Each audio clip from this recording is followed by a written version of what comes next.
Herkese merhaba, kanalıma hoş geldiniz. Bugün sizlere yeşil zeytin nasıl kurulur bunun tarifini vermek istiyorum. Zeytin kıracağınız yeri hazırladıktan sonra uygun bir bidona, bu 5 litrelik bir bidon, bidonun 1/4 kadar su doldurun. Kırmış olduğunuz zeytinleri bidonun içine atın ki kararmasın. Zeytinlerinizi tek bir hamleyle kırın. Sadece ayrılması yeterli. Ondan sonra bidona doldurun. Bakın bu şekilde kırılması yeterli. Her bir kırdığınız zeytini bidona atın. Zeytini eğer imkanınız varsa dışarıda veya balkonda kırın. Sıçradığı yere leke yapabilir. Zeytin kıracağınız yere temiz bir naylon serin. İşiniz bittikten sonra atarsınız. Zeytinin lekesi geçmeyeceği için eldiven de kullanın. Parmaklara leke yapıyor. Zeytinleri kırdıktan sonra içinde bulunduğu suda 2-3 saat kadar bekletiyoruz. Bu şekilde içindeki acı suyun çıkmasını sağlıyoruz. Şimdi içinde bulunduğu suyu süzüyoruz. Bidonuma 2 litre suyu kattıktan sonra klasik su bardağıyla 1 su bardağı diri tuzu bidonuma ekliyorum.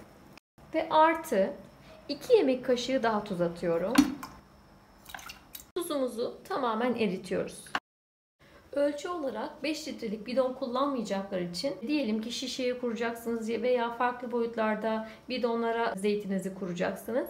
Tuzunu nasıl ayarlayacağız diye sorarsanız şu şekilde ayarlayabilirsiniz. Yumurta yöntemi. Yumurta yöntemini birçoğunuz biliyorsunuzdur. Tuzlu suyumuzu hazırladıktan sonra, yani suda tamamen çözündükten sonra dışını güzelce yıkamış olduğumuz bir adet sağlam bir yumurtayı suyun içine bırakıyoruz. Eğer yumurta suyun yüzeyine çıkıyorsa, şöyle üstünden 1 lira büyüklüğünde kendini gösteriyorsa tuzlu suyumuzun oranı tam olarak iyidir. Size şimdi göstereceğim. Bakın, eğer tuz az olsaydı yumurta suyun yüzüne çıkmazdı, ucu gözükmezdi. Ucu 1 lira büyüklüğünde gözüktüğü zaman bu tuz miktarı gayet yeterlidir. Hazırladığımız tuzlu suyu zeytinlerimizin üzerine ilave ediyoruz. Suyumuz birazcık fazla geldi. Fakat sabaha kadar böyle zeytinler tam olarak içine suyu alır. Birazcık eksilme olur. Eksildiği zaman bu tuzlu sudan üzerine ilave edersiniz. Hiç dökmeyin. Ağzını sıkı sıkı kapatıyoruz. Hava almaması gerekiyor. Hava alırsa zeytinlerimiz yumuşar. Şimdi sıkıca kapatıyoruz. Zeytin kurmak bu kadar basit arkadaşlar. Başka hiçbir işlem gerektirmiyor. Aşağı yukarı 2 hafta sonra yemeye başlayabilirsiniz. Güzel bir şekilde muhafaza ettikten sonra üzerinden aylar da geçse yemyeşil olarak kalacak. Yumuşama da yapmayacak Allah'ın izniyle. Sabaha kadar bu şekilde beklesin. Su oranında azalma olursa üzerine birazcık daha tuzlu su ilave ederiz.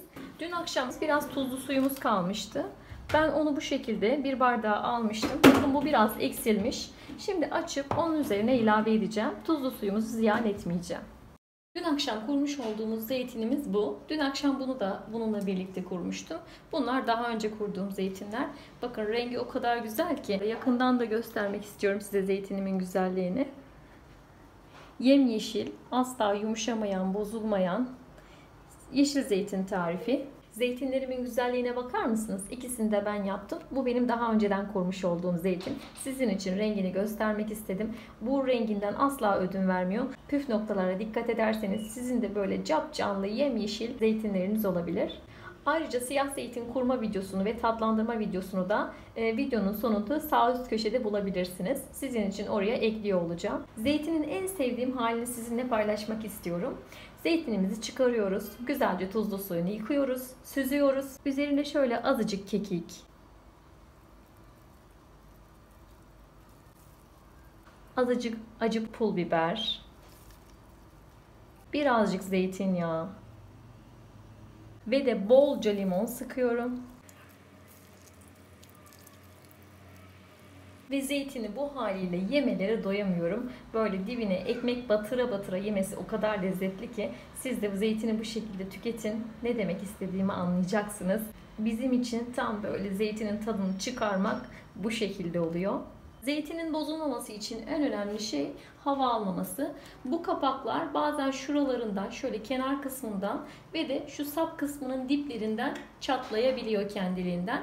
Ara ara kontrol edin. Çatlama yaptıysa yeni bir kapakla değiştirin. Çünkü hava alırsa zeytininiz yumuşar. Bu turşuda da geçerli, siyah zeytinde de geçerli, bu zeytinde de geçerli. Buna her zaman dikkat edin. Yeşil zeytin sofralarımızın olmazsa olmazı. Siyah zeytin de öyle. Beni izlediğiniz için çok teşekkür ederim. Kanalıma abone olup bana destek olmayı unutmayın lütfen. Kendinize çok iyi bakın. Hoşça kalın.